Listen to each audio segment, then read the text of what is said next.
Olá, olá, pessoal do Se Joga. Nossa, que prazer de estar na tua frente depois de tanto tempo sem uma turma teórica. Afinal de contas, eu aqui, Alexandre Araújo, professor da disciplina de Direito Constitucional, estou no grupo Se Joga há bastante tempo. Nós fizemos aí parte dessa grande turma de professores e amigos desde o último concurso, na caminhada, turma de simulado, turma de exercícios, enfim, estamos juntos aí nessa nova luta pela sua tão almejada, tão sonhada vaga no INSS. Bom, fui convidado, na verdade convocado aí pelo Ítalo, pelo Gustavo, a estar com vocês na disciplina de Direito Constitucional.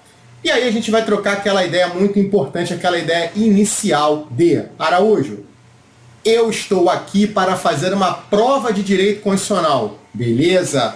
O que é que eu preciso saber? Bem, no primeiro momento que você precisa saber é que a sua prova, pelo menos as últimas provas, elas cobraram um conteúdo bem pequenininho de Direito Constitucional, bem pequenininho mesmo.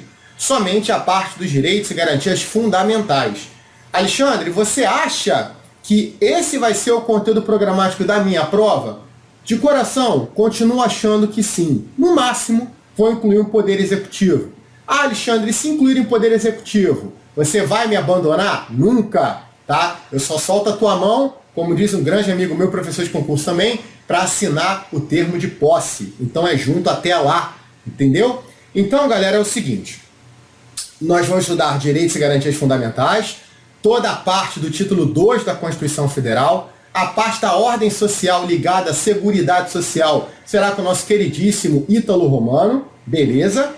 Alexandre, e se entrar em Poder Executivo, é claro que a gente vai ter uma aula de Poder Executivo. Ah, mas a minha turma acabou, e acabou tudo. Pessoal, nem que eu vá para o YouTube, ok?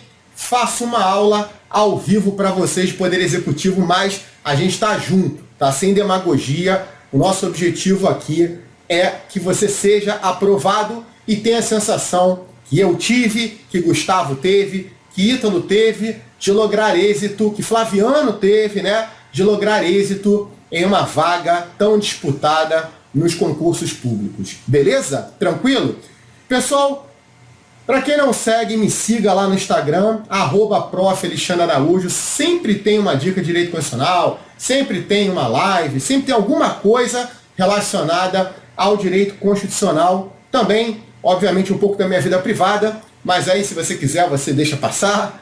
Tranquilo, mas o que importa é que a gente está junto, certo? Legal? Bem, e aí nós vamos começar a parte aqui, deixa eu colocar aqui, nós vamos colocar aqui, pronto, no nosso slide, foi. Aqui, galera, nós vamos começar pelo início de tudo mesmo. A gente não vai entrar direto no artigo 5º, e por quê? Porque a banca de vocês, né, pelo menos a banca que fez o último concurso, a banca que nós estamos trabalhando a mente toda aqui, a banca CESP, UNB, Sebrasp, a famosa CESP Sebrasp, né? Alexandre, cara, saiu o concurso, não é Sebrasp, não é CESP, o que eu acho difícil. O que eu sempre digo pra galera, pessoal, já trabalho com concurso público há anos, com OAB há anos, eu sempre digo a mesma coisa. Você está estudando para a CESP, Sebrasp? Calma. Se a banca for outra, você não perdeu o estudo. Por quê? A banca CESP é uma banca completa. Então, é Fundação Carlos Chagas, é Fundação Getúlio Vargas. O que a gente vai ter que fazer? Não é estudar teoria de novo, é fazer uma turma de questões. Uma turma de questões de FGV, uma turma de questões FCC, mas nesse momento nós iremos trabalhar o quê? A teoria fulcrada aqui no CESP-UNB, tá? Eu sei que é uma turma de teoria, mas eu sempre vou colocar um itemzinho CESP, até para você entender a linguagem do examinador, você entender como aquilo pode ser cobrado na tua prova, enfim, a gente está aqui para tudo, legal? Tudo. E aí, ó, atrás de mim aqui, galera, vocês estão vendo um quadro comparativo que nada mais é do que uma das grandes questões da tua banca em toda e qualquer prova de direito constitucional, né? E é sobre a origem e a evolução dos direitos fundamentais. Agora eu vou parecer um professor de História Geral, né, de escolinha mesmo, porque eu tenho que te contar o histórico para você entender a origem e a evolução dos direitos fundamentais. Você deve lembrar, lá da tua aula de história, do tal do absolutismo monárquico. Não lembro? Beleza, eu te explico de novo. Vamos lá. O rei era a figura de Deus na Terra. Isso você deve lembrar. O rei não erra. O rei não pode errar. E por quê? Porque rei é Deus, né? Deus erra de maneira alguma. A gente pode até não entender os atos de Deus, mas a gente sabe que ele não erra. Beleza, então o rei não vai errar. Isso foi muito ruim para a sociedade, porque você criou a figura divina incorporada numa pessoa, né? Veja, eu não estou falando de Cristo, eu estou falando de uma pessoa de carne e osso que erra como todo mundo erra, que não é uma santidade, né? Que não é uma pessoa iluminada, nada disso. Era uma pessoa como eu, como você, que por uma situação de destino tinha um trono, pertencia a uma família real, e aí abusava desse poder nas mãos. O absolutismo monárquico, veja bem, na época do absolutismo monárquico, você tinha, obviamente, uma interferência na economia, uma interferência abusiva, arbitrária na sociedade como um todo, e aí começa a melhorar. Por quê? Se você lembrar de abrir, né, terminando essa aula aqui, você abrir o site do Planalto Federal. Lá você vai encontrar as constituições brasileiras desde o Império. Pô, sério, seríssimo. Depois você vai lá e coloca. E aí você, por curiosidade, você vai abrir na Constituição de 1824. Detalhe, 1824 nós não éramos uma república, nós tínhamos aqui Dom Pedro I, nós éramos um império, tá bom? E aí, o que acontece, pessoal? Você vai ler que a religião brasileira era a católica apostólica romana. E você deve pensar assim, porra, mas que negócio estranho, né, cara? A religião oficial do Brasil, mas como é que isso é possível? Isso é possível justamente pensando nessa figura de ausência de direitos fundamentais. Se eu pensar na figura de um rei, se eu pensar na figura de um império, se eu pensar na figura de alguém que não erra, eu penso numa figura superpoderosa, a verdade é essa. Então, por mais absurdo que pareça, né, com a nossa cabeça nos dias atuais, naquela época você não podia escolher a sua religião. Olha que coisa bizarra, como é importante a figura de direitos fundamentais numa sociedade.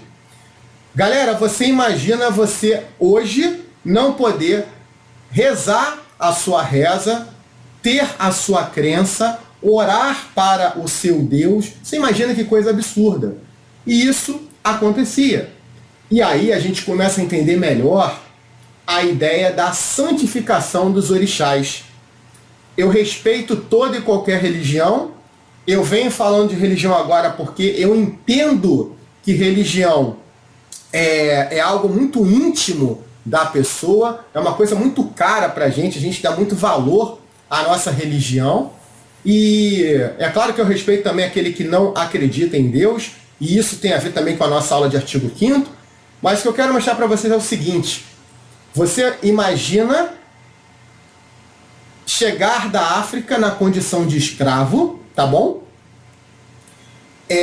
Já passar por uma situação humanamente absurda e não poder nem mesmo rezar, pedir ao meu orixá.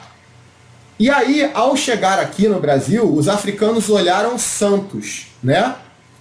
E começaram a pensar assim, rapaz, olha, tem um cara aí montado num cavalo, matando um dragão, né? Um tal de São Jorge. Pô, esse cara é um santo guerreiro, né? É verdade. Quer saber? Eu vou pegar Ogum, que é o orixá guerreiro, e vou dizer que Ogum é São Jorge.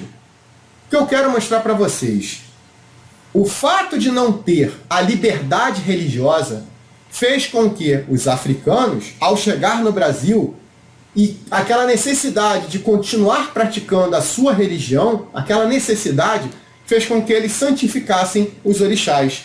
Então, o fato de você já ter ouvido provavelmente assim, São Jorge, São Jorge é algum, Alexandre, mas eu sou evangélico, tudo bem, a gente não está aqui para dar aula de religião, mas para você entender que a falta da liberdade religiosa fez com que os africanos, né, ao praticar a respectiva religião, tivessem que dar nome, né, dos orixás aos santos, né, católicos. Bem, e aí eu explico tudo isso para você entender uma coisa. A ausência de direitos fundamentais, ela é absurda numa sociedade. Absurda. Porque eu não consigo nem mesmo expressar a minha manifestação de pensamento, eu não consigo profetizar a minha religião, eu não vou ter a minha liberdade de locomoção em tempo de paz, porque tudo fica arbitrário e absurdo nas mãos de uma pessoa. Aí, o que aconteceu? Olha só. Vamos lá. O que aconteceu aqui? Eu tinha a figura, né, do rei, que era Deus. Não é isso, galera? Rei era Deus. Legal. Esse cara não é Rava, né? Esse cara que não é Ra. Ele é Deus. Legal. Só que havia uma intervenção muito forte, principalmente onde? Na economia. Isso mexia com quem? Meu amigo, isso mexia com os burgueses. Então, a burguesia começou a ficar extremamente incomodada com essa figura absurda do rei. Então, esses burgueses começaram a fazer o quê? Começaram a patrocinar pensadores, o iluminismo. Você deve lembrar, pessoal, que o século XVIII ele foi marcado por ser o século das luzes. Lembrou disso? Por quê? Porque você começou a questionar. Calma aí, bicho. Será que esse cara aí de carne e osso, cheio de piolho, né? Esse cara aí com aquela peruca estranha, será que esse maluco aí é Deus? Não, não pode ser. E aí você começou a colocar em xeque a figura do rei na sociedade. E com isso, o que aconteceu? Com esse movimento iluminista, notadamente com a Revolução Americana de 1776, a Revolução, a famosa francesa de 1789, tanto que os livros de história chamam essas revoluções de revoluções burguesas. Não é, pessoal? São as revoluções burguesas, ok? Então, com essas revoluções, essa figura aqui declinou. E aí, pessoal, com esse declínio, surgem os direitos fundamentais. Então, a origem, isso cai para caramba em prova de concurso, a origem dos direitos fundamentais está ligada à limitação do poder estatal. Tá aí, galera? Limitação do poder estatal. Então, cheguei na minha prova. Os direitos fundamentais são elementos limitativos de uma Constituição. Caraca, que papo é esse de elemento limitativo? Moleza, pô. Elemento limitativo no sentido de limitar a atuação do Estado. Entenda, no momento que você abre o artigo 5º, o cara fala lá, meu irmão, minha irmã, você tem liberdade religiosa. Galera, se você tem liberdade religiosa, o Estado está limitado. Ele não pode virar e falar, a religião oficial do Brasil é católica, apostólica, romana. Não pode. Não pode. Pode. Se você, por isso que eu digo, se você pegar a Constituição de 1824, tá lá. Mas não pode. Ok? Acabou. Ok? Não tem como. E aí, pessoal, com essa ideia de vou limitar o Estado, surgiu a esfera de liberdade individual. Esfera de liberdade individual. Liberdade. Olha aí, liberdade. Então, começando a entender por que você, provavelmente que já estudou, quem não estudou está aprendendo agora por meio desse exemplo histórico, algo que nunca mais na vida tu vai esquecer. Os direitos fundamentais surgiram para dar liberdade, limitando a sua atuação estatal. E como, olha só, como isso cai em prova? Assim, ó. Olha só, dá uma olhada aqui. Já que a origem dos direitos fundamentais está ligada à limitação estatal, ok? Então esses primeiros direitos que surgiram são direitos de primeira geração ou primeira dimensão, belezinha, que tem por lema, tem por escopo, por objetivo o quê? A liberdade. Não existia liberdade. Eu, cidadão, eu não tinha uma esfera de liberdade individual, não tinha nada. Então surge o Estado liberal. Liberalismo político, liberalismo econômico. E aqui uma expressão muito perigosa na sua prova. Por que é muito perigosa? Quase não saiu aqui, Alexandre. É o seguinte, olha só. Por que é perigoso? Vou te explicar. Você chega na prova, ele começa a falar em dimensão negativa, em prestação negativa, um não fazer estatal. Caraca, como é que o Estado não faz? Te respeitando, galera. Te respeitando. Repare, olha só. Se eu digo assim, você, Maria, João, Ana, Pedro, ok? Você, tá? Tem liberdade religiosa. Legal. O que é que o Estado pode fazer contra a sua liberdade religiosa? Nada. Nada. Tanto que se você pegar manuais, né, como por exemplo de Gilmar Mendes, olha só o que ele gosta de falar. O Estado aqui é um Estado absenteísta. Isso aqui é legal de cair na prova, hein? O que é um Estado absenteísta? É um Estado que não faz. É um Estado que se preocupa apenas em cruzar os braços e deixar fazer e acontecer, como vem do direito francês. Então, eles gostam de perguntar quais direitos surgiram com a primeira geração dos direitos fundamentais. Vamos lá? E esses direitos são os direitos civis e os direitos políticos. E para você lembrar na sua prova, você vai lembrar do seu PC, do seu computador. Ligar o PC. Direitos políticos, direitos civis. Alexandre, cara, vamos lá então. Esses direitos são os direitos clássicos do cidadão, certo? Certo.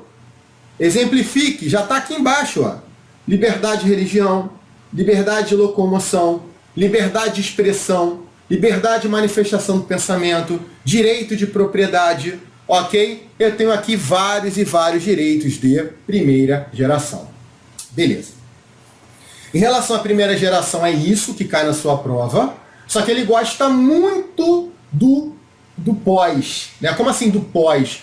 Pô, eu entendi, beleza, Araújo, pô, captei essa ideia da primeira geração, captei essa ideia da primeira dimensão, mas por que tem essa sequência aqui atrás de você, segunda, terceira, e se você pegar alguns manuais, quarta, quinta, até sexta geração, principalmente em provas de defensoria pública, tá? Mas eu vou me ater a essas 3 gerações porque é isso que cai na sua prova, tá? Olha só, porque se você parar para analisar, se hoje você tem férias, né, férias remuneradas, se você tem repouso semanal remunerado, preferencialmente aos domingos, se você tem direitos sociais, econômicos, culturais, se você consegue, sei lá, de repente caiu, abriu a cabeça, foi lá num posto de saúde, né, e foi lá, limpou o ferimento, né, suturou, aquela coisa toda. Isso tudo se deu porque o Estado deixou de ser negativo. Reparem, o Estado, com a primeira geração dos direitos fundamentais, ele se preocupava com o quê? Pô, bicho, eu não faço. Deixa fazer, deixa acontecer e tudo vai dar certo. Só que aí, galera, aconteceu um grande problema. Qual? O problema de Thomas Hobbes. O que Thomas Hobbes dizia, né? Ó, se eu digo que é um liberalismo econômico, começa a ficar o quê? A lei do mais forte, né? A lei do mais forte sobre o mais fraco. Como assim? Reparem, final do século XVIII e todo o século XIX, nós não tínhamos um Estado atuante para assegurar, né, um mínimo de igualdade na sociedade. Então, provavelmente, você já deve ter visto, inclusive, livros, filmes, né, de Charles Chaplin, mostrando a questão da Revolução Industrial. E aí eu te pergunto, qual era a carga horária de trabalho semanal? Alexandre, não faço a mínima ideia, até porque as pessoas diariamente trabalhavam 12, 14, até 16 horas, não tinha repouso semanal remunerado, não tinha férias, não tinha nada. Claro que não tinha, porque não existia um Estado impondo um mínimo para o trabalhador, né? Então era aquela história, bicho, olha só, eu preciso de dinheiro, eu preciso trabalhar nessa indústria, né? Nessa fábrica. E aí o empregador, já que não tinha limitações estatais, você precisava do dinheiro do empregador, o empregador fazia o quê? Meu irmão, olha só, trabalha aqui 14 horas por dia, não tem descanso, não tem, se machucou, vai ser demitido, morre de fome. Então eu não tinha o mínimo de condições para trabalhar, eu não tinha um mínimo de condições para sobreviver. E aí, pessoal, o que foi acontecendo? Movimentos sociais. E eu tenho dois movimentos sociais muito fortes na Europa, que são a Comuna de Paris e o movimento cartista na Inglaterra. E desses movimentos sociais no século XIX, desses movimentos, né, isso tudo culminou em uma nova geração de direitos fundamentais. Pasmem, somente em 1917 no México. É isso aí. A Constituição Mexicana de 1917, ela trouxe pela primeira vez a figura de direitos sociais. Então, o que aconteceu? Olha só, a primeira geração foi de extrema importância para a sociedade, mas insuficiente. E aí, pessoal, muito cuidado, eu vou até mudar aqui de cor. Somada, tá? Somada à primeira geração, surge a segunda geração dos direitos fundamentais. Pelo amor de Deus! Olha só, pessoal, olha para cá. Mas qual é a pergunta que eles adoram fazer na tua prova? Se a primeira geração foi substituída pela segunda geração. Não de maneira alguma, não. A primeira geração, ela foi aliada a uma nova geração. Então veja, eu hoje, né, nos dias atuais, eu continuo tendo direitos de primeira geração. Lógico, eu continuo tendo liberdade religiosa, de crença, de culto, de expressão, de locomoção. Eu continuo tendo direitos de primeira geração. O que aconteceu foi um acréscimo, né? Um elo, né? Uma ligação. Ou seja, eu tenho direitos de primeira geração, mas agora surgem também direitos de segunda geração. Vamos lá, vamos lá, vamos lá. Então, a segunda geração, ela veio justamente tampar buracos deixados pela primeira geração. E aí, o principal deles, qual foi? Assegurar o mínimo de igualdade na sociedade. Então, reparem, galera querida e guerreira, que além do Estado liberal, surge o Estado social, ok? Liberal, social. Perfeito?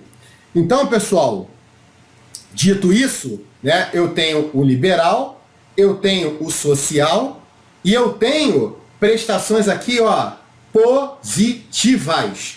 Perfeito? Opa! Agora ficou legal.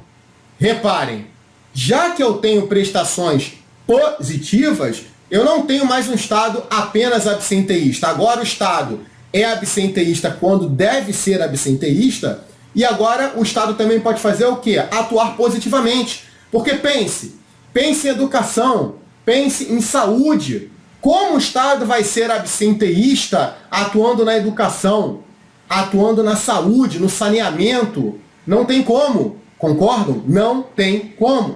Então o Estado, ele é negativo, só que agora ele também ganha um viés positivo. Beleza?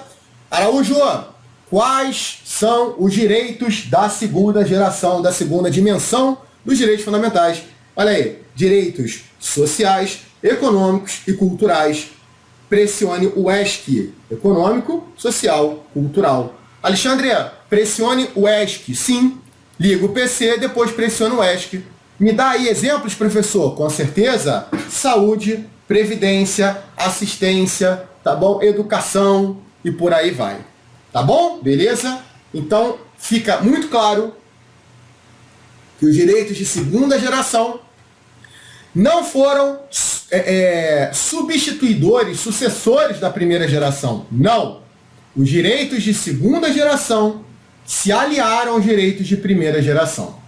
Beleza? Tranquilo? E para finalizar, entendo. Olha só. Olha como fica fácil pensando dessa maneira. Olha aí. Deixa eu apagar aqui essa parte. Olha aqui, galera. Olha que interessante. Você vai imaginar o direito de propriedade. Olha como fica bem fácil. O direito de propriedade é o direito de explorar, não é isso? E também de proteção sobre a sua terra, sobre os seus bens. Beleza. Só que esse direito de propriedade, que é um direito de primeira geração, ok? Ele sofre grande influência da segunda geração. Como assim, Alexandre? Se você pegar o artigo 5º, inciso 23, você vai ler o principal dever que todos nós temos com o Estado sobre a nossa propriedade. E que dever é esse, galera? Que dever é esse? Cumprir o quê? A função social. O que é cumprir a função social? Tornar a propriedade produtiva.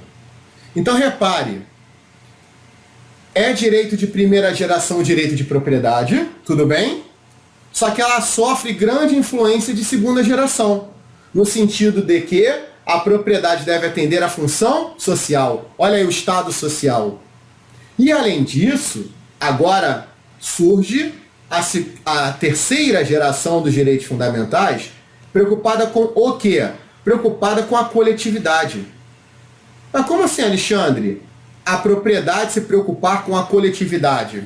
Você vai imaginar agora a figura do meio ambiente, tá? O meio ambiente ecologicamente equilibrado. Alexandre, então calma aí, deixa eu ver se eu entendi. Com a primeira geração eu posso ter a minha propriedade? Sim. Com a segunda geração a propriedade deve atender à função social? Sim. Com a terceira geração, ela, além de atender à função social, ela deve respeito ao meio ambiente ecologicamente equilibrado. É isso? É isso. Então, voltando aqui para o nosso quadro e finalizando aqui esse bloco, com a terceira geração, que veio, olha aí, galera, se aliar à segunda e primeira gerações, o Estado é um Estado coletivo, o lema é da fraternidade, da solidariedade, e aí já vem uma dica muito legal para sua prova. Vamos colocar um asterisco aqui e lembrar da França. Galera querida e guerreira, quais são os lemas da Revolução Francesa? Vamos lá? Liberdade, igualdade e fraternidade. Tá aí. Se der um branco na prova, você vai lembrar dos lemas da Revolução Francesa e assim completar o seu quadrinho. Beleza? E aí, galera, o Estado atua também positivamente, surgindo então direitos coletivos. Por exemplo, nós temos aí patrimônio da humanidade, meio ambiente e consumidor.